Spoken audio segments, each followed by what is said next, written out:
विरोधी पक्षनेते अंबादास दानवे यांच्या निलंबनानंतर आता समर्थक चांगलेच आक्रमक झालेले आहेत। दानवे समर्थकांकडून आंदोलन करण्यात येत आहे।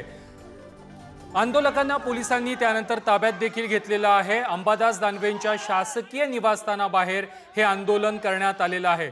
कालच अंबादास दानवे यांचं 5 दिवसांसाठी निलंबन करण्यात आलेलं होतं आणि त्यानंतर दानवे समर्थक चांगलेच आक्रमक झालेत। अंबादास दानवे यांच्या निवासस्थानाबाहेर हे आंदोलन करण्यात आलेलं आहे। सरकार विरोधात घोषणाबाजी करण्यात आलेली आहे।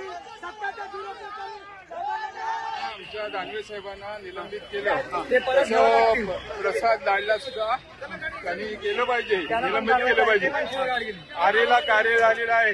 त्यांनी जर हातवारे करून इशारा केला नसता तर दानवे साहेबांनी त्याला शिवी दिली नसती।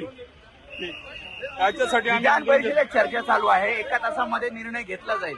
घेतलाच पाहिजे, नाही घेतला तर आम्ही परत रस्त्यावर उतरू।